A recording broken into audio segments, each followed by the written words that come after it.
Hello everyone, welcome to Angel Smart Classes. कैसे हैं आप सब और आपकी तैयारी कैसी चल रही है? आई होप अच्छी तैयारी चल रही होगी आपकी। चलिए, PKRM जी ने कहा था एफएम में थ्योरी करवाई जाए, तो आज हम करेंगे कैपिटल स्ट्रक्चर की थ्योरीज। और फिर कल करेंगे हम कोरिलेशन। नफीला जी ने कहा था कि कोरिलेशन करवाया जाए, वो कल करेंगे।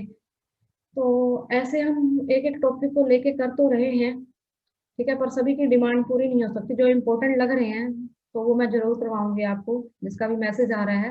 सबसे पहले हम उसमें से इम्पोर्टेंट इम्पोर्टेंट ही करेंगे। चलिए, PKRM जी ने एफएम में थ्योरी कहा था। देखो, अगर एफएम चैप्टर की बात करें, फाइनेंशियल मैनेजमेंट की फर्स्ट चैप्टर जो उसका है, तो उसमें दो अप्रोचेस आती हैं। एक तो आती है जो एफएम का जो होता है गोल, एक होता है प्रॉफिट मैक्सिमाइजेशन और एक होता है वेल्थ मैक्सिमाइजेशन। वेल्थ मैक्सिमाइजेशन जो क्वेश्चन आता है वो आता है the aim of FM is, या the goal of FM is, financial management का क्या गोल है। तो जो मेन गोल होता है वो होता है वेल्थ मैक्सिमाइजेशन। प्रॉफिट मैक्सिमाइजेशन ये कहता है कि प्रॉफिट को इंक्रीज कर दो, ठीक है, प्रॉफिट को बढ़ाना हमारा मोटिव है। वो ये कहता है प्रॉफिट को इंक्रीज करना, प्रॉफिट को बढ़ाना हमारा मोटिव है। वेल्थ मैक्सिमाइजेशन ये कहता है जो शेयर होल्डर ने पैसा लगा रखा है उनकी वेल्थ को, शेयर होल्डर की वेल्थ को बढ़ाना हमारा मोटिव है। अगर शॉर्ट टर्म की बात करते हैं तो शॉर्ट टर्म में गोल होता है प्रॉफिट मैक्सिमाइजेशन और लॉन्ग टर्म का गोल होता है वेल्थ मैक्सिमाइजेशन। अगर कुछ भी नहीं लिखा तो हम गोल्स कौन सा मानते हैं? लॉन्ग टर्म गोल मानते हैं, ठीक है। बस आपका एक चैप्टर रिवाइज हो गया, ये एफएम का फर्स्ट चैप्टर रिवाइज हो जाएगा थोड़ा।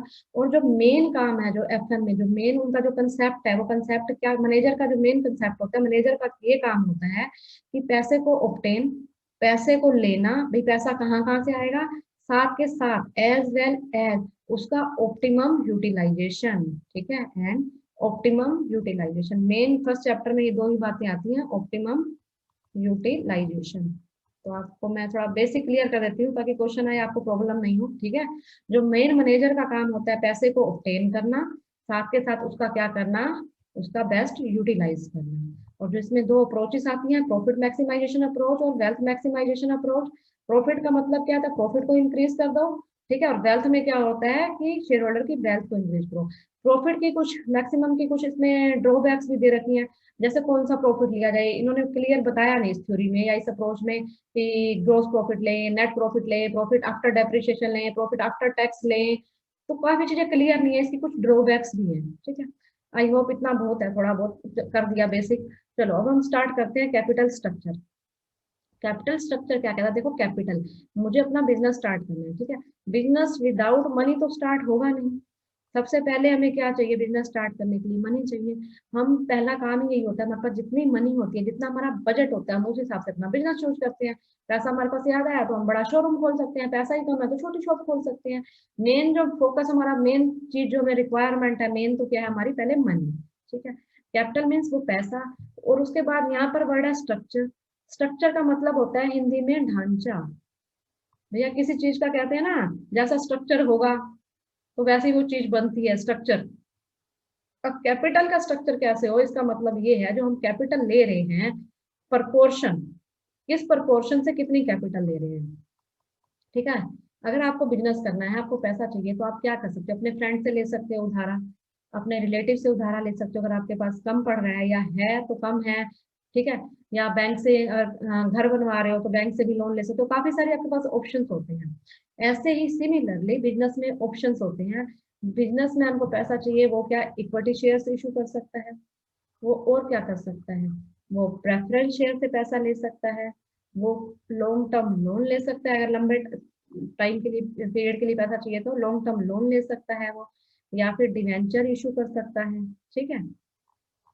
अब हम स्ट्रक्चर की बात कर रहे हैं। स्ट्रक्चर में यही है कि आप जो पैसा ले रहे हो, इक्विटी से कितना लोगे, प्रेफरेंस से कितना लोगे, उनकी रेशियो या उनका प्रपोर्शन या उनका कॉम्बिनेशन, कुछ भी कह लो, कॉम्बिनेशन कहो, प्रपोर्शन कहो या रेशियो कहो, जो भी है वही हमारा है कैपिटल स्ट्रक्चर। कि कैपिटल के लिए पैसा कहाँ कहाँ से ले रहे हो, वही कैपिटल स्ट्रक्चर है, ठीक है। कैपिटल स्ट्रक्चर में कॉम्बिनेशन कह सकते हो, प्रपोर्शन कह सकते हो, डेट का और इक्विटी का। डेट में लॉन्ग टर्म डेट, सारे डेट में डाल दिए उसमें, ठीक है, और इक्विटी का। यही हमारा कैपिटल स्ट्रक्चर है, सिंपल। डेट और इक्विटी की रेशो, डेट और इक्विटी का प्रपोर्शन ही हमारा क्या है, कैपिटल स्ट्रक्चर है। देखो जैसे मैंने यहाँ पे ये करा, मैंने ये डायग्राम ले रखा है, देखो ये तो है मेरे पास इक्विटी, मैंने इक्विटी से पैसा ले लिया, 100 रुपीज चाहिए मुझे, मैंने 45% मीन 45 रुपीज मैंने इक्विटी से ले लिए।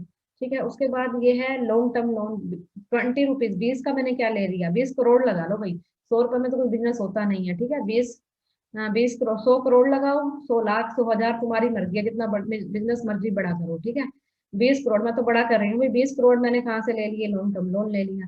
फिर मैंने 35% ये ले लिया मैंने डिवेंचर। ठीक है, 35 करोड़ मैंने कहाँ से ले लिया, ये डिवेंचर से ले लिया, ये मैंने लॉन्ग टर्म लोन ले लिया और मैंने अपना बिजनेस स्टार्ट कर दिया। लेकिन जो मैंने ये पैसा प्रपोर्शन में लिया वो मेरा क्या बन गया, फाइनेंस के टर्म में बन गया कैपिटल स्ट्रक्चर। आम भाषा में तो हम कहेंगे जी हमने पैसा लगा लिया, पैसा ले लिया उधारा, लेकिन इसको हम क्या कहते हैं, फाइनेंस की लैंग्वेज में ये बन जाता है हमारा कैपिटल का स्ट्रक्चर। आई होप क्लियर हो गया होगा, इसको भूलना नहीं है। पीजीटी का भी वो होगा ना स्क्रीनिंग जब इसकी एस्टेट के बाद, तब तक माइंड में इनको सेट कर लो ताकि दोबारा पढ़ना ना पड़े, जो टॉपिक हो गए वो अच्छे से कर लो ताकि आगे इजी हो जाए क्रैक करना। उसके बाद है थ्योरीज। देखो कैपिटल स्ट्रक्चर की है 4 थ्योरीज हैं।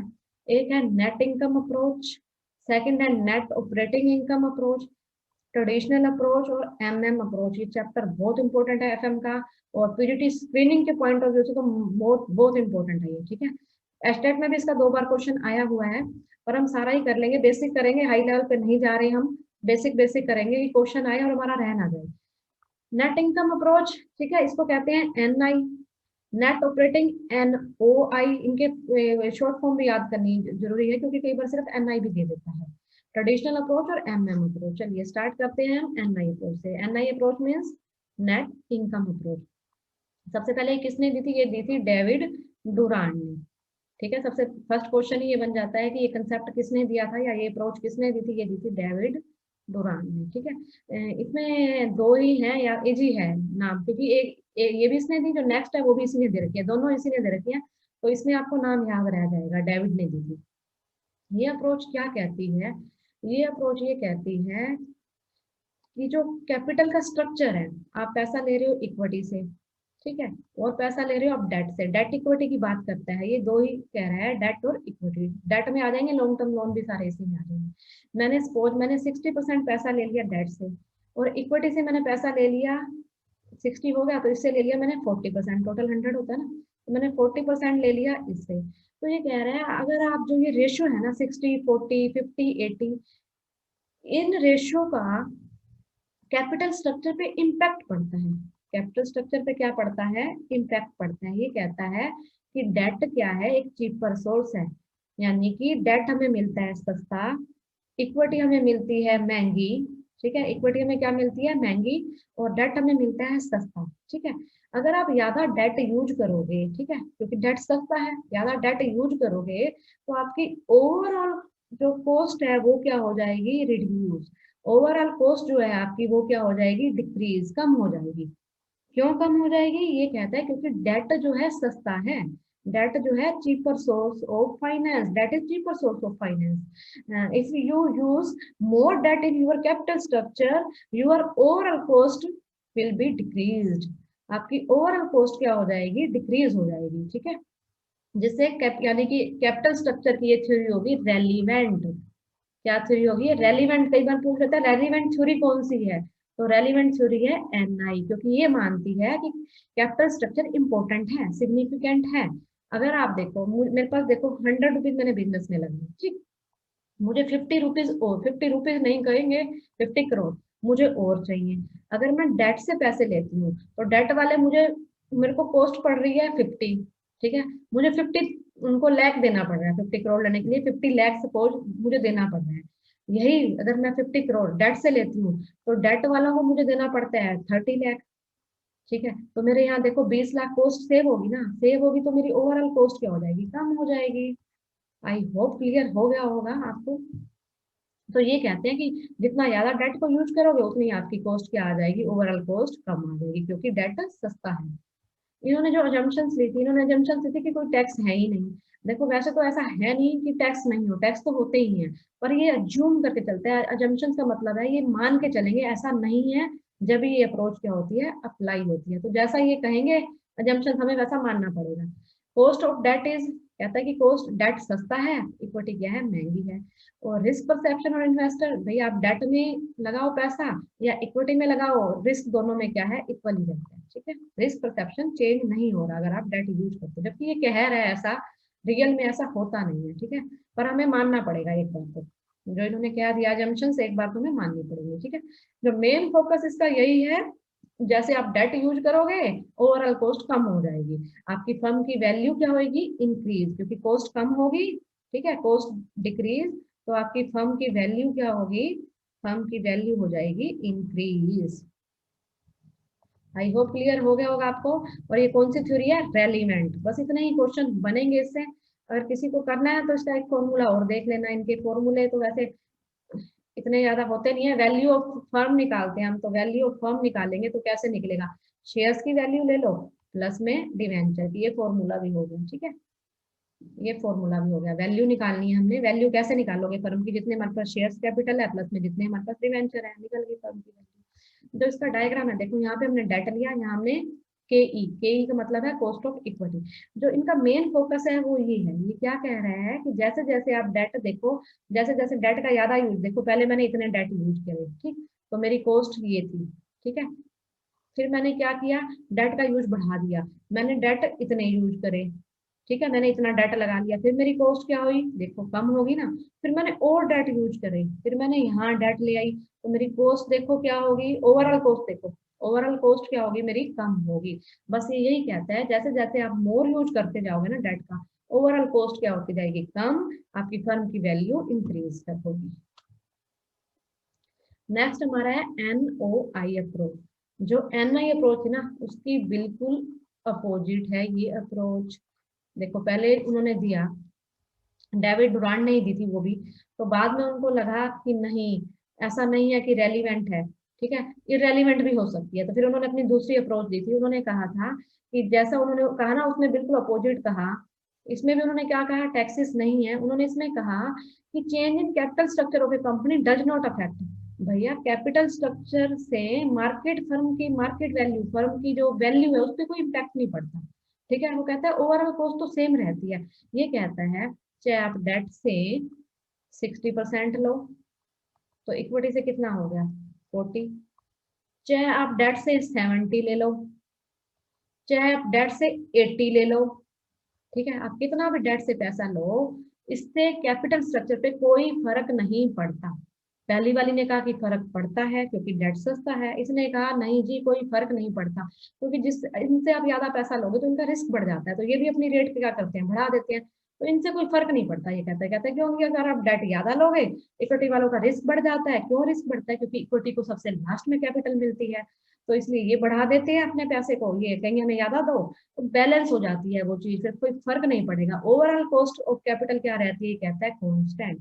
देखो यहाँ कॉस्ट ऑफ इक्विटी वाले बढ़ा देंगे अपनी, जैसे जैसे आप डेट यूज करोगे ज्यादा, तो कॉस्ट ऑफ इक्विटी वाले कहेंगे हमारा रिस्क हो गया। क्यों, क्योंकि इनको तो लास्ट में कैपिटल मिलती है, अगर ज्यादा डिवेंचर है वो तो पैसा ले जाएंगे, ये बेचारे तो रह जाएंगे, तो ये अपनी कॉस्ट बढ़ा देंगे। ठीक है, कॉस्ट ऑफ इक्विटी क्या होती है, देखो इक्विटी वाले जो हमें पैसा देते हैं वो फ्री में नहीं देते हैं, ये हम कॉस्ट ऑफ कैपिटल वाले में मैंने करवाया था, उनको कुछ ना कुछ हमें देना पड़ता है, तो वो कॉस्ट होगी उनकी। ठीक है, तो ओवरऑल कॉस्ट जो क्या रहती है इसमें, जो ये इंपॉर्टेंट बात है, ये कहता है ओवरऑल कॉस्ट क्या रहती है, या कितना भी डेट यूज करो आपकी कॉस्ट यही रहेगी, ओवरऑल कॉस्ट क्या है आपकी, यही रहेगी, ओवरऑल कॉस्ट चेंज नहीं होती। इट मीन्स आप कोई भी फॉलो करो, कैपिटल स्ट्रक्चर का कोई भी प्रोपोर्शन ले लो, चाहे ये लो चाहे ये लो, सारे सिमिलर है। ठीक है, इसने ये कहा। नेक्स्ट है हमारी ट्रेडिशनल। फिर हमारी third approach I, traditional approach क्या कहती है, ट्रेडिशनल अप्रोच ये कहती है कि एक ऑप्टिमम कैपिटल स्ट्रक्चर होता है।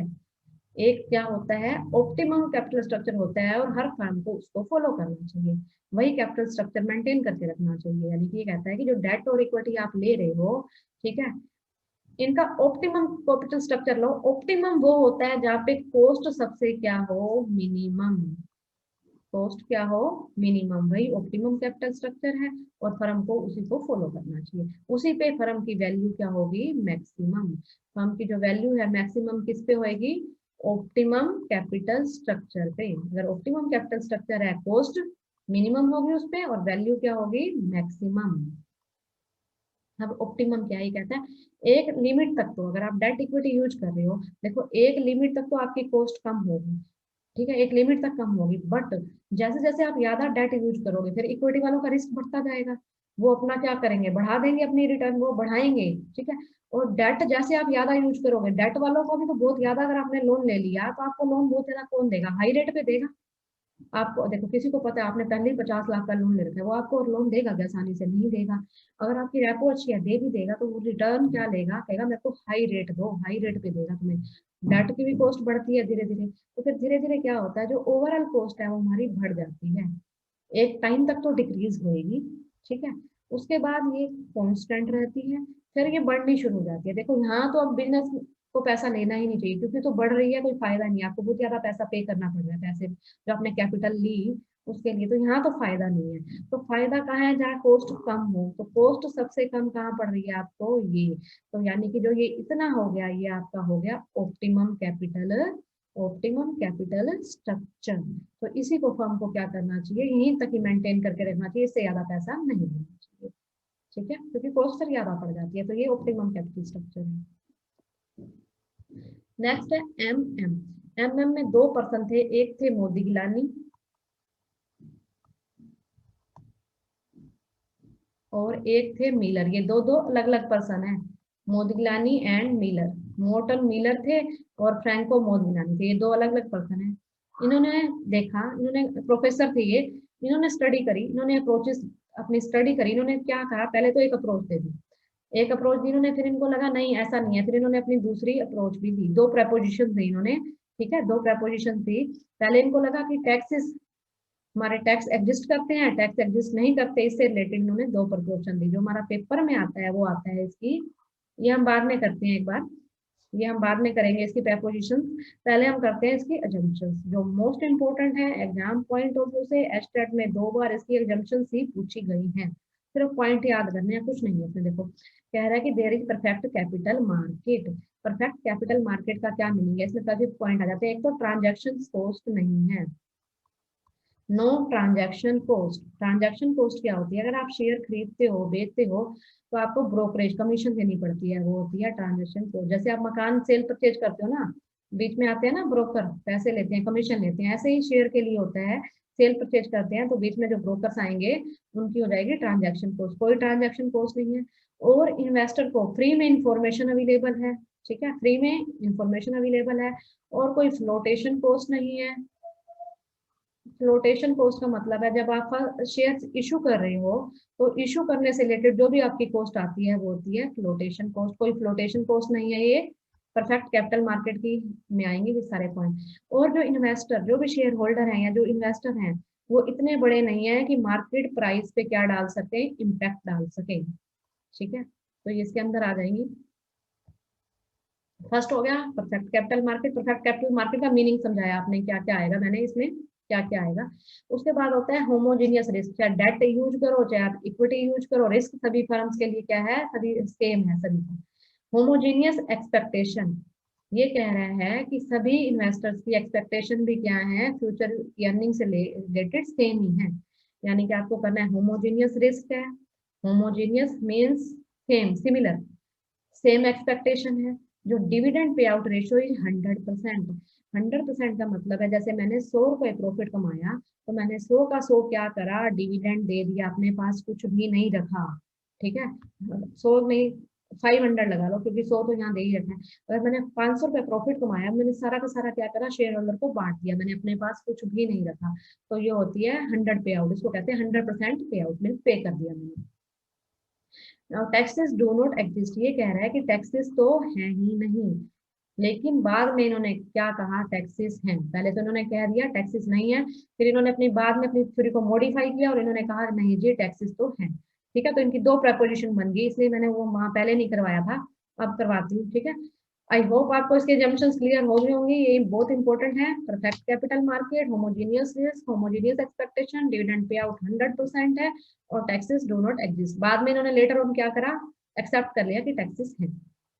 अब देखो दो अप्रोच है, टैक्सेस डू नॉट एग्जिस्ट, ये कह रही है कि टैक्सेस है ही नहीं, किसने कहा? मोदिलानी और मिलर ने। टैक्स है ही नहीं, अगर टैक्सेस है ही नहीं तो इन्होंने कहा हाँ, जो इनकी अप्रोच है वो किसके सिमिलर है? नेट ऑपरेटिंग इनकम के, यानी कि ये क्या हो गया? इररेलीवेंट। ये कहते हैं कि आप डेट कितना भी यूज करो इक्विटी के साथ, फर्म की वैल्यू पे कोई फर्क नहीं पड़ता।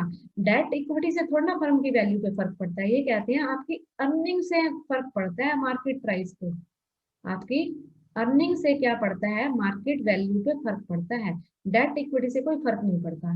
ठीक है, ये इन्होंने कहा।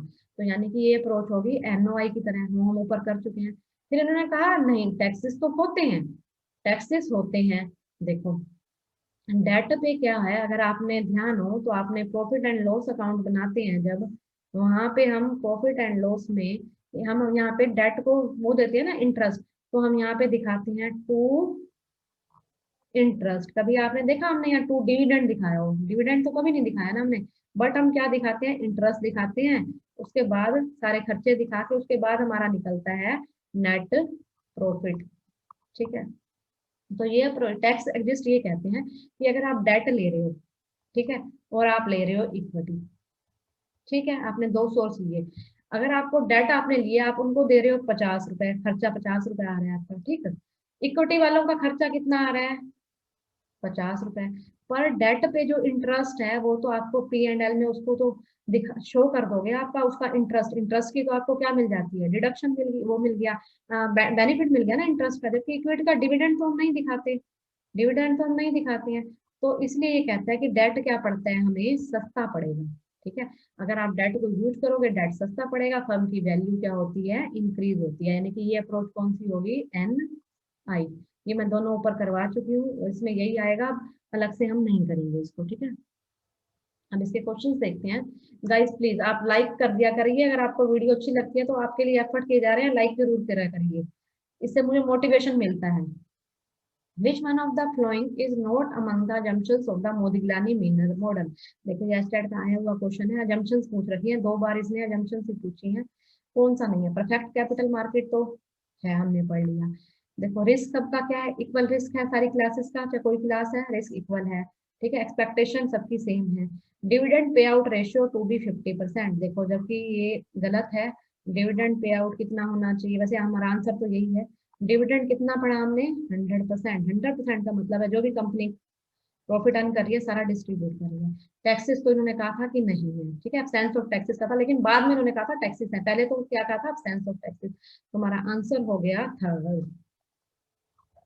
नेक्स्ट देखो, which among the following is not an assumptions of MM theory of capital structure की क्या नहीं है? एमएम की क्या नहीं है assumptions? देखो होमोजीनियस एक्सपेक्टेशन तो था, एब्सेंस ऑफ टैक्सेस भी है, इम्परफेक्ट कैपिटल मार्केट, ठीक है, ये भी थी है ना, या नहीं थी?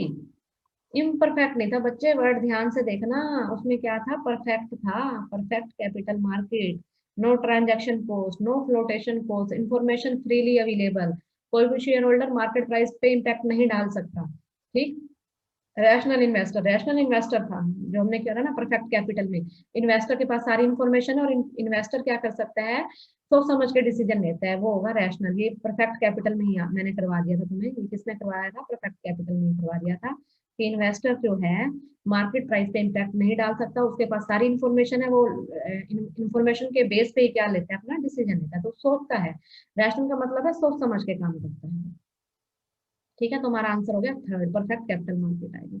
आई होप आपको ये लेक्चर अच्छा लगा होगा, प्लीज कमेंट में बताना आपको ये लेक्चर कैसा लगा, और अभी तक चैनल को सब्सक्राइब नहीं किया तो चैनल को सब्सक्राइब कर देना। थैंक यू सो मच, मिलते हैं नेक्स्ट लेक्चर।